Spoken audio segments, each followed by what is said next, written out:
Abra sua Bíblia, por favor, em Mateus capítulo 7,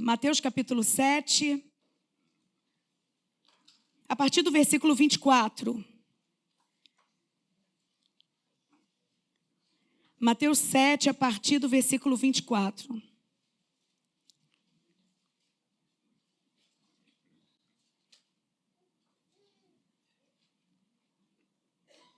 Mateus 7, a partir do versículo 24, fala sobre os dois fundamentos. Todo aquele, pois, que ouve estas minhas palavras e as pratica, será comparado a um homem prudente que edificou a sua casa sobre a rocha. E caiu a chuva, transbordaram os rios, sopraram os ventos e deram com ímpeto contra aquela casa, que não caiu, porque fora edificada sobre a rocha. E todo aquele que ouve estas minhas palavras e não as pratica, será comparado a um homem insensato, que edificou a sua casa sobre a areia. E caiu a chuva, transbordaram os rios, sopraram os ventos e deram com ímpeto contra aquela casa. E ela desabou, sendo grande a sua ruína. Quando Jesus acabou de proferir estas palavras, estavam as multidões maravilhadas da sua doutrina, porque ele as ensinava como quem tem autoridade e não como os escribas. Vamos orar mais uma vez? Senhor, pela tua misericórdia, fala conosco, Pai. Não deixe a Leninha falar, não. Que seja teu Santo Espírito ministrando aos nossos corações, Pai. Nós te clamamos, Senhor, tire todo impedimento, toda resistência, porque resistência diante da tua palavra, Pai, é treva. Que em nome de Jesus, a tua palavra mais uma vez seja revelada aos nossos corações por intermédio do nosso doce Espírito Santo, Pai. Edifica as nossas vidas, fale profundamente todo o pensamento distante aqui, que em nome de Jesus, o Senhor traga para que possamos nos alimentar e, como diz a tua palavra, praticarmos com ousadia e com autoridade para a honra e glória do teu santo nome. Em nome de Jesus, amém. Amém. Mas uma das verdades bíblicas e teológicas ministradas nessa passagem aqui, que ela não foi endereçada para quem não ouvia a palavra. Eram pessoas que ouviam a palavra. O texto já deixa claro isso. Aquele que ouve e pratica e aquele que ouve e não pratica. Tá? Porque às vezes a gente olha essa palavra, a gente pensa assim, é alguém que não conhece a palavra, né? Que não sabe o que está acontecendo. Não, aqui é gente que se coloca à disposição de ouvir a palavra. É a primeira coisa que tem que ficar muito claro para o nosso coração. Só que aqui fala de um momento lindo do Sermão do Monte do Senhor Jesus. E ele está no finalzinho. Antes desse texto, ele leva grandes orientações ao povo de Deus. E sempre falando sobre a prática. Ele fala de verdades absolutas sobre oração, sobre a gente ficar atento a falsos profetas. E ele esclarece isso para um povo que estava atento. Ou seja, eram seguidores. Mas a primeira coisa que a gente observa, nem todo mundo que está seguindo é de Jesus. Nem todo mundo que está próximo à palavra, tem a palavra. Nem todo mundo que conhece a palavra, vive a palavra. E é interessante que essa igreja com 27 anos, e a gente faz parte de uma igreja, graças a Deus, aqui podem ter batistas, metodistas, outras denominações, mas nós somos conhecidos como pessoas que estudam a palavra, não é verdade? Quando olho para a igreja presbiteriana, o povo que gosta da palavra, e glória a Deus por isso. Eu acho que quem está envolvido com a área de ensino, a gente não para de estudar. Mas eu sempre fiquei muito preocupada com esse apego demais, né? E a gente achar que isso é suficiente. Porque nós sabemos que nós podemos estar perdidamente perto. A rocha mencionada aqui, a gente sabe que é Cristo. Mas aqui fala de permanência. Aqui fala de aprofundar um alicerce. Até porque, quando você imagina essas duas casinhas, começa pelo seguinte: elas são iguais. Até quando a gente vai contar a história para a criança, a gente coloca duas casas iguais. A diferença é onde essas casas estão. Só que quem é construtor e mexe aqui com casa sabe que a grande diferença estará no alicerce. E quando essa palavra é direcionada falando para a prática, já deixa claro que não adianta só conhecer. Não adianta só você saber as escrituras. E é muito bom, gente. É muito bom. Eu nasci, fui criada em igreja presbiteriana, mastigo a palavra. O problema é quando isso se torna um troféu para alguém mostrar aquilo que não vive. Isso é um perigo constante no nosso meio, porque isso envolve soberba, vaidade. E às vezes, eu que ando no meio acadêmico, a gente estuda, é interessante, eu não sei se tem aqui, tá, pastor? Aí depois eu vou apanhar, se eu não voltar não tem problema não. Mas às vezes me dá nervoso chegar a alguma igreja, aí tu vai na sala do pastor, tá lá, doutor fulano de tal. Eu falo assim, se eu quisesse doutor, eu ia no hospital. Eu quero pastor de ovelha, cheiro de ovelha. Eu quero gente que ame, eu quero gente que chore comigo. Eu quero gente que acompanhe a caminhada. E olha, gente, vocês não vão ver, eu trabalho na igreja, eu tenho minha sala lá. De vez em quando alguém, uma vez, numa brincadeira, colocaram lá doutora, né? Porque, de fato, eu fiz doutorado, estudei, ok.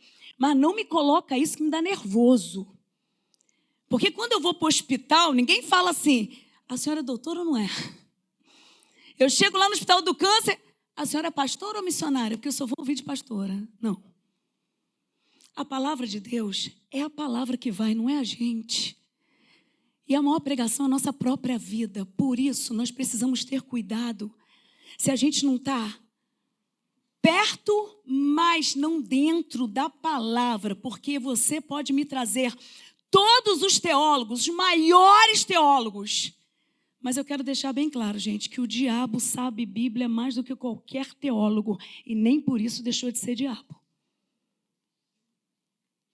Porque a diferença é a atuação do Espírito Santo de Deus na vida da pessoa, levando ao relacionamento. É andar com Deus. É viver o Evangelho. É praticar a palavra. Por isso que a primeira coisa que chama atenção, duas casas iguais, para a gente nivelar que não há ninguém melhor do que o outro aqui. Na igreja presbiteriana Casa de Pedra ou qualquer outra igreja, nós somos iguais, até porque na teologia que nós entendemos, bíblica, a gente fala sobre a doutrina da depravação. O que significa? Que todos nós estávamos mortos nos nossos delitos e pecados, ok? Morto tem vontade, gente? Diga aí para mim. Vocês já viram morto pedindo sorvete? Ainda escolhe o sabor? Não tem como. Morto é morto. O que traz vida às nossas vidas é a presença de Jesus Cristo, resgatando a nossa vida e mudando a nossa história. Por isso, a gente precisa pensar em relação à nossa casa, à edificação e o que estamos fazendo com ela. Mas esse texto também deixa claro outra coisa que nós precisamos prestar bastante atenção. Aqui fala a questão de praticar a palavra de Deus. É prática, é vivência, é relacionamento. E eu vou falar uma coisa, o maior desafio da igreja cristã hoje é nós levarmos a sério as práticas espirituais e aquelas, às vezes, que são coisas tão simples aos nossos olhos, mas nem a simplicidade a gente faz. Que é o quê? A leitura da palavra e a oração. E aí eu pergunto para vocês aqui, Quanto tempo a gente tem passado com Deus? Quanto tempo separamos para nos relacionarmos mastigando a palavra do Senhor? Quanto tempo a gente desenvolve e você pega a sua Bíblia, você marca, você se alimenta da palavra, você ora, você tem realmente colocado a sua vida para o desenvolvimento espiritual. E a igreja precisa disso. Por quê? Porque nós estamos vivendo um tempo onde estão vendendo o evangelho que me faça bem. Eu vou na igreja se ela tiver do jeito que eu quero. Tem que ser da forma que eu olho, da forma que tem que ser. Eu vou andar com Deus se Ele realizar meus sonhos. Eu vou viver Deus. E aí a gente coloca uma série de coisas. E a gente tem uma facilidade de criticar a igreja dos outros, né? Olha, igrejas neopentecostais e tal. E eu fico perguntando quanta barganha dentro das nossas igrejas, porque o nosso relacionamento, muitas vezes, é baseado pelo que Deus dá e não pelo que Ele é. E você vai lá e olha para o Evangelho de João, quando as pessoas estavam lá seguindo Jesus, e era gente assim, seguindo Jesus, Jesus chega com um discurso duro, ele dá a real no povo, e aí eles começam a ir embora. Começam a ir embora. E aí Jesus vira e fala assim, e vocês, para os discípulos que estavam próximos, vocês também vão me deixar? Vocês também vão embora? E aí vira Pedro, que eu falo, nessa hora Pedro podia até ir para o céu direto. E o que ele diz? Senhor, Senhor, para quem iremos, se só tu tens as palavras de vida eterna? E presta atenção, ele não fala onde. No texto não é, Senhor, para onde nós iremos? Para o monte? Né? Como a mulher samaritana questionou, onde nós vamos adorar? E Pedro, já na compreensão da palavra de Deus que foi plantada no coração dele, ele não diz para onde, ele diz, para quem iremos? Para quem? Se só tu tens as palavras de vida eterna. Sabe por quê, meu irmão? Nós podemos frequentar igreja anos e mais anos e mais anos. Você pode até ter teu banco cativo. Sabe aquele povo que sempre senta no mesmo lugar? Não sei se tem isso aqui.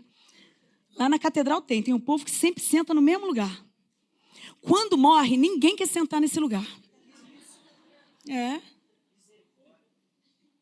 Tem umas senhorinhas que quase colocam o nome assim, no nome, né? Só que quando alguém está sentado lá, a gente sabe que é visita, que todo mundo xixi para fora. Fala, vou sentar aí, sei lá se eu sou o próximo, né? Mas eu não estou dizendo isso. A gente frequenta uma igreja porque a gente entende que aqui está sendo pregada a palavra de Deus verdadeiramente e nós temos comunhão com os nossos irmãos, mas igreja é você, irmão.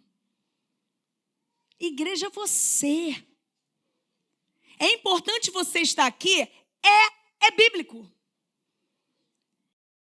E eu vou te falar, é bíblico até para a gente apanhar. O que é isso? Mas é. Porque ao lidarmos com pessoas diferentes, nós seremos provados ou não. Mas você não precisa ir muito longe. Será que você não tem algum complicadinho dentro da tua casa?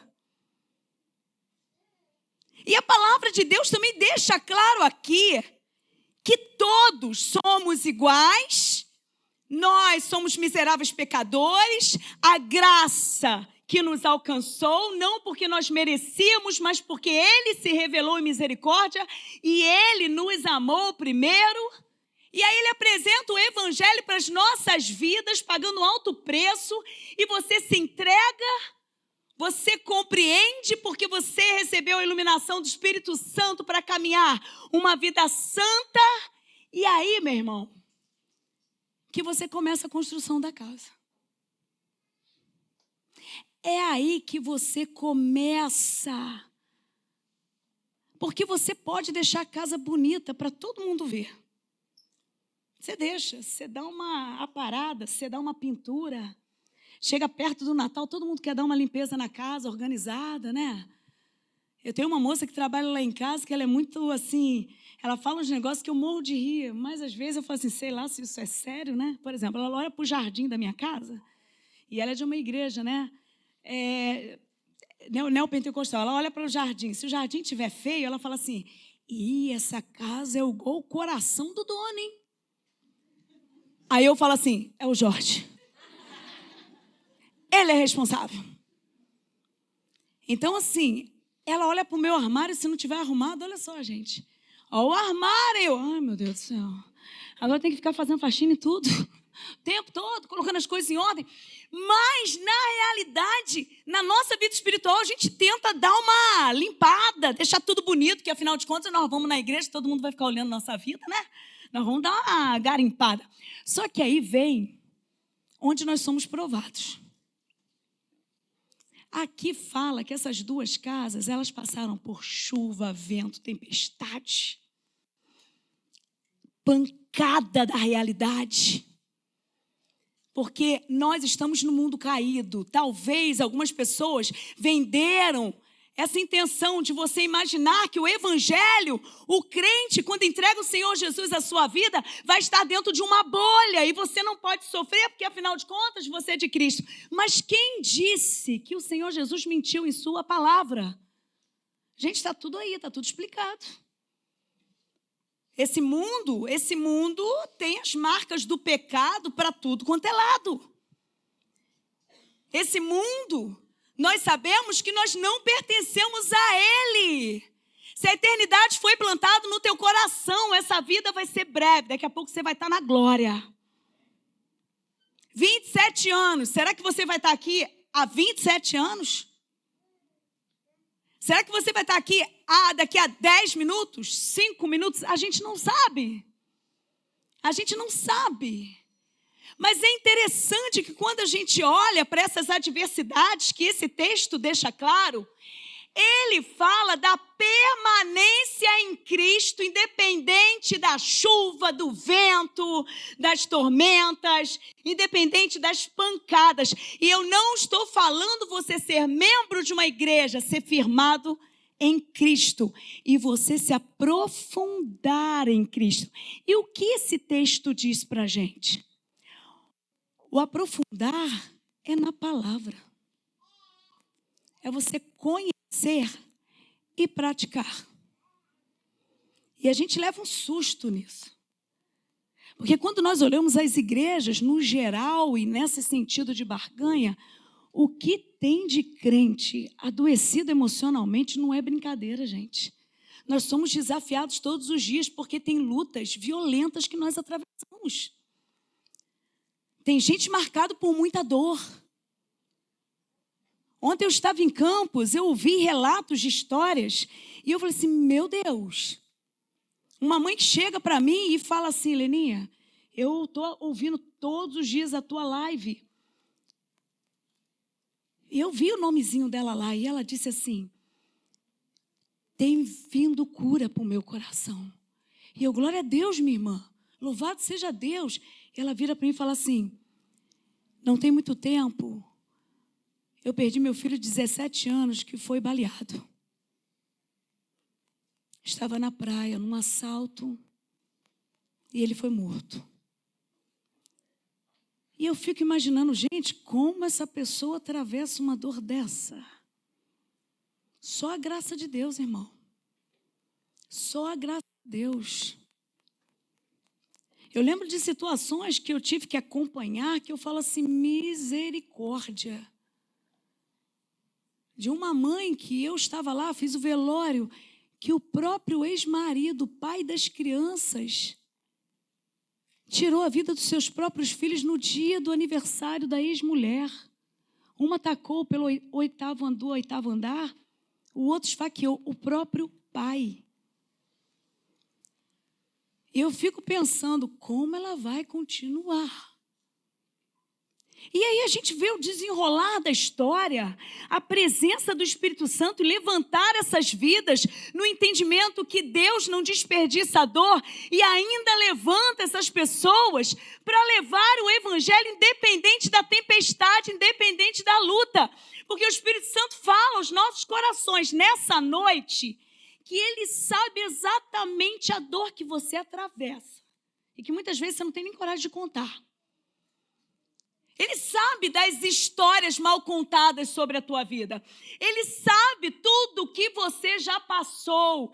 Ele sabe as mentiras que tentaram implantar na tua alma. Talvez pessoas que estão sofrendo hoje, a realidade do sofrimento está lá atrás por uma criação tão doentia, por pais que talvez não tiveram a oportunidade de amar, porque também nunca foram amados, palavras, ira, lares destruídos, pessoas amarguradas. Mas aí a gente vê no texto, a gente é igual até nisso. Às vezes pesa mais para mim, talvez vai ter hora que vai pesar mais para você. Mas a tendência nossa é a gente sentar em cima do ovo da desgraça e ficar chocando, não é? Porque realmente, quando a tempestade chega, nós ficamos como os discípulos. Vocês lembram dos discípulos no barco? Como que eles ficaram? Eles ficaram apavorados, mas Jesus estava ali. E um adolescente me perguntou, mas tia, se eles foram acordar os discípulos, isso também não é fé? E aí eu falei para ele, o próprio Senhor Jesus chega para eles e fala, homens de pequena fé, vocês não vão ter fé não, vocês não vão crescer não, até porque eles estavam para enfrentar o local que eles iam chegar, tinham pessoas endemoniadas, pessoas que estavam precisando de libertação, e eles tinham aprendido da palavra, mas eles tinham que colocar em prática. E na hora lá com a presença de Jesus, sabe por quê, meu irmão? O que Jesus estava esperando deles era a consciência da presença de Deus, que salva, liberta e cura. E às vezes nós falamos, nós somos de Deus, mas como nós vamos passar por essas tempestades? Quanto mais você lançar a palavra, é teu alicerce, mergulhar na palavra, saber quem você é em Cristo, saber que essa vida aqui é breve, saber que a eternidade foi plantada no teu coração, saber que nada pode te separar do amor que está em Cristo Jesus, nosso Senhor, como diz Romanos, nada. Seja qual luta que for, porque, meu irmão, se nós continuarmos vivendo na superficialidade do evangelho, qualquer vento que passa vai nos destruir. E talvez tenham pessoas que todo domingo estão aqui, mas estão destruídas, lares destruídos, cansados, exaustos, porque nós temos a compreensão de um evangelho que faz maravilhas em nosso meio, e a maior pregação é a nossa própria vida. E quando eu olho para isso, eu falo assim, o evangelho tem que produzir cura na gente. Porque aqui fala algo também interessante para todos os nossos corações. Fala que aquele que não pratica a palavra vai ser destruído. E o que é praticar a palavra, viver a palavra e se aprofundar no alicerce? É você cada dia mais se parecer com Jesus. E a proposta do evangelho para as nossas vidas, ela não é fácil. Eu estou na expectativa de enxergar uma geração que seja crente mesmo, sabe, irmão? Seja crente mesmo. Eu olho para algumas situações e o próprio Senhor Jesus, quando queriam segui-lo, o que ele disse? Quer me seguir? O que a gente tem que fazer? Negue-se a si mesmo, toma a tua cruz. Negue-se a si mesmo, é você dizendo, Senhor, agora é tudo por ti. A minha vida, eu quero andar por ti, eu quero viver por ti, eu quero louvar ao Senhor o tempo todo, não é mais eu. E aí ainda fala, pega a tua cruz. Irmão, a tua cruz não é tua sogra, não é tua mulher, não é, sei lá, não é. A tua cruz é teu eu, é a tua vontade. Porque só fazendo isso, você vai praticar a palavra, porque a palavra é a primeira coisa que quebra o nosso orgulho. a nossa vaidade, para parecer com Jesus, tem que ser quebrado. E essa palavra, ela é direcionada para todas as pessoas que estão cansadas e sobrecarregadas, que você conhece muito bem esse versículo, que eu vos aliviarei, tomai sobre vós o meu jugo e aprendei de mim que sou. A gente esquece esse pedaço? A gente tem que aprender com Jesus a ser manso e humilde, sabe por quê? Porque uma rocha, que é Jesus, a gente se aprofundar e se firmar na palavra, você vai ser desafiado a ser um embaixador do reino para que as pessoas encontrem Jesus em você. E a minha pergunta, igreja, as pessoas enxergam Jesus em você? Porque aqui me assusta em algo. Quando no final da passagem, você pode dar uma olhadinha aí comigo, você vai perceber, tá? Tá aí. Olha o que diz aí em Mateus 7, versículos 28 e 29. Quando Jesus acabou de proferir estas palavras, estavam multidões maravilhadas da sua doutrina, porque ele as ensinava como quem tem autoridade e não como os escribas. Quem eram os escribas? Conhecedores da palavra.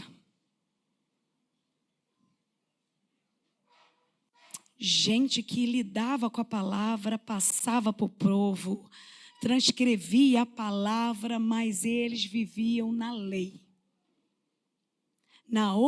Eles observavam a lei. Nós vivemos na lei. Mas aí vem Jesus para nos ensinar que para nós termos a casa edificada na rocha, a gente precisa filtrar tudo agora pelo amor. A nossa obediência passa pelo amor. Por isso que muitas vezes, como a gente fala, como é que eu vou perdoar? Como é que eu vou amar? Como eu vou tirar a minha personalidade, que às vezes é tão conflitante? Como é que eu vou mudar o meu jeito de ser? Só acontece de fato para viver uma vida na presença de Deus, não porque você conhece que o primeiro vento vai te abater, mas é porque você abraçou o amor de Cristo e o sangue de Jesus agora passa por você.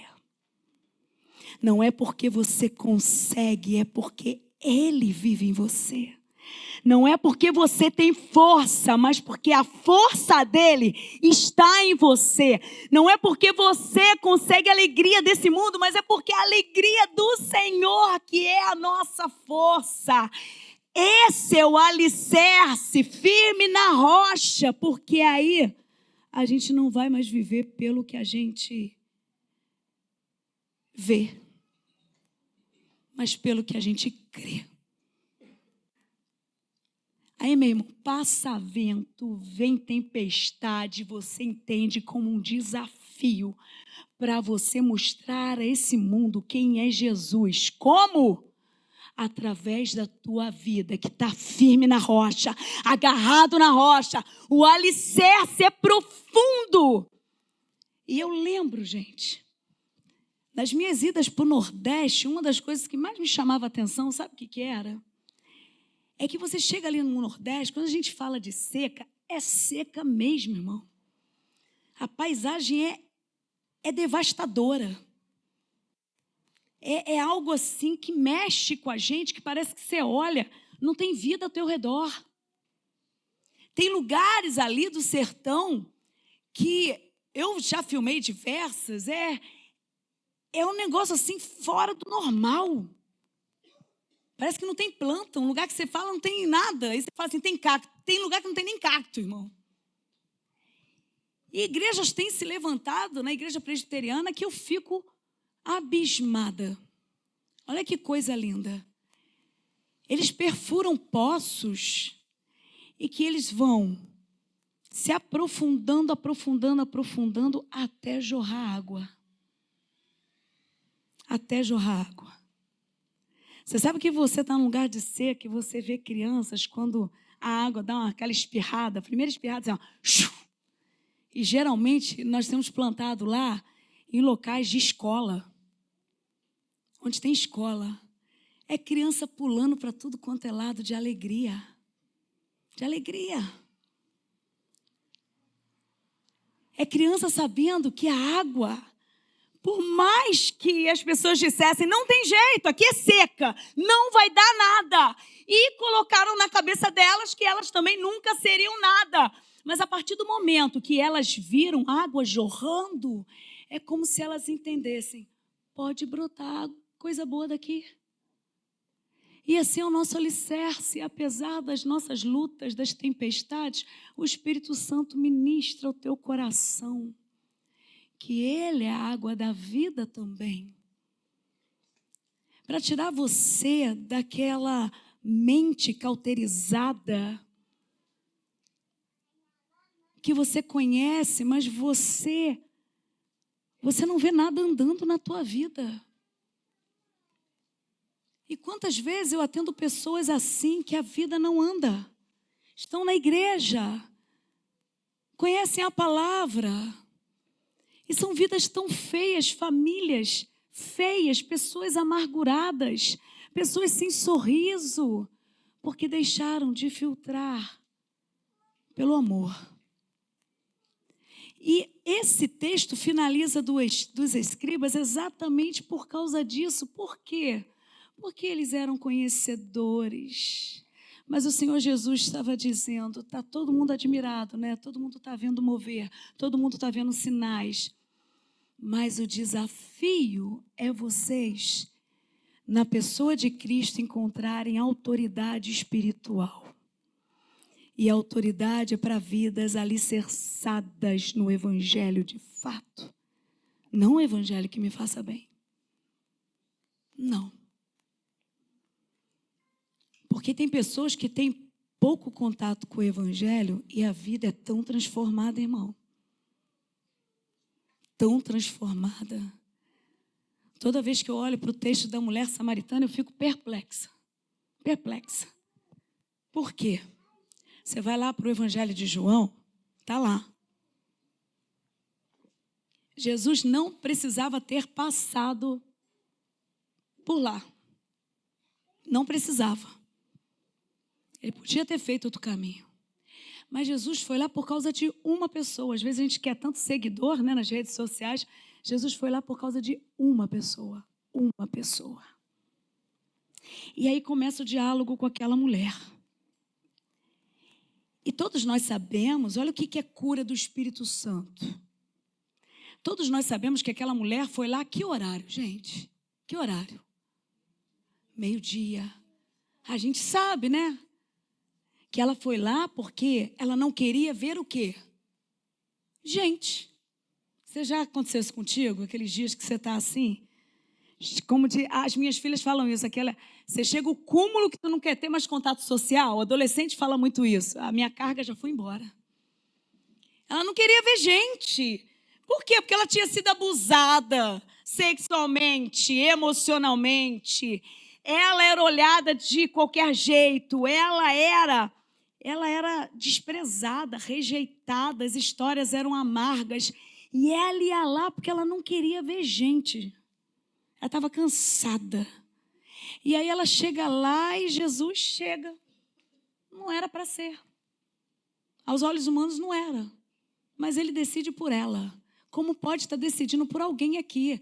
E eu sempre falo isso, Senhor, pode ser uma pessoa, mas faça a revolução espiritual, transformando. E quando Jesus chega lá, começa aquele diálogo, e ela tem um entendimento que ele é o Messias, o Cristo enviado, o resgatador.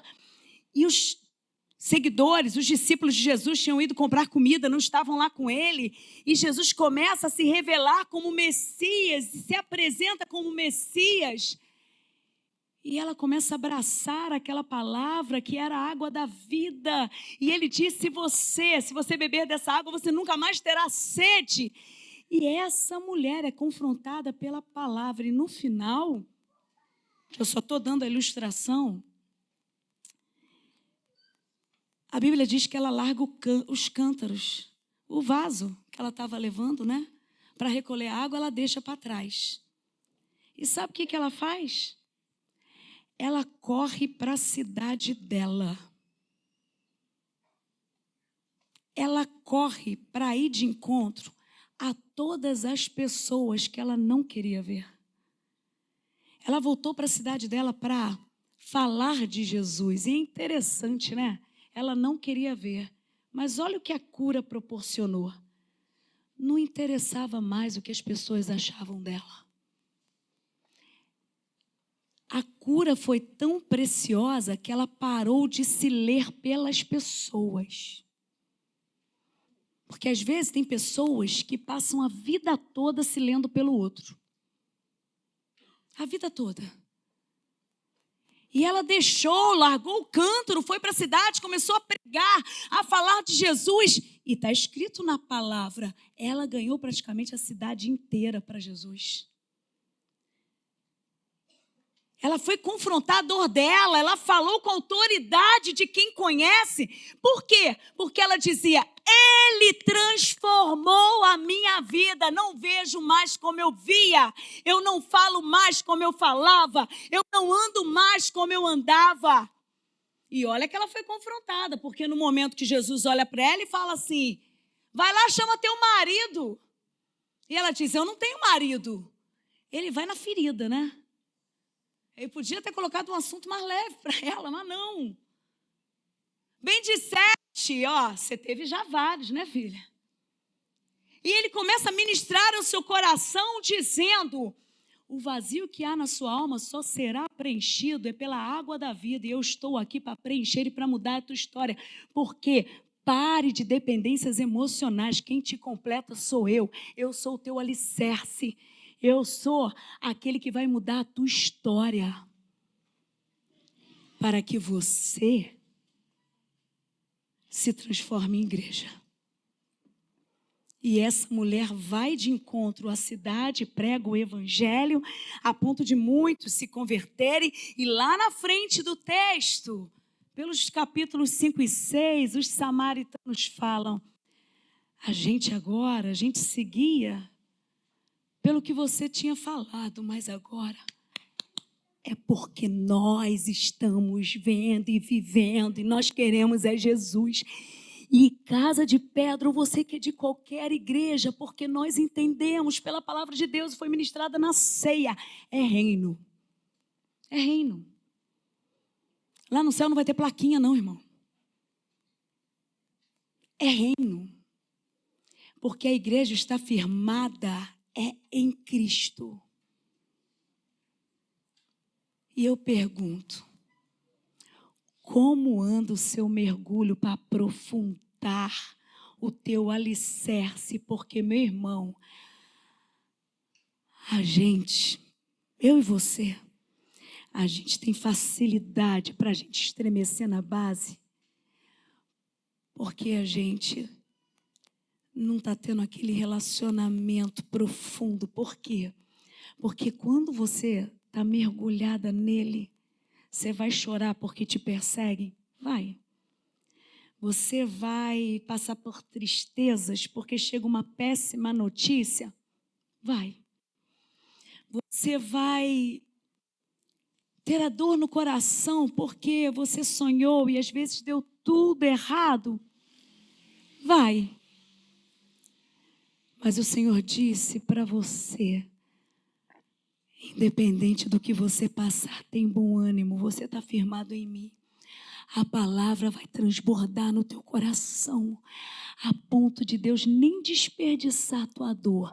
Você se levantará como alguém bem alicerçado na rocha e a tua vida vai pregar o evangelho. Porque o convite de Jesus para a gente ser rocha é que Ele quer ter compaixão através da gente. Ele quer amar através de você. Ele quer estender a mão através de você. E mesmo se teu histórico estiver até pesado. Não, irmão. É Cristo.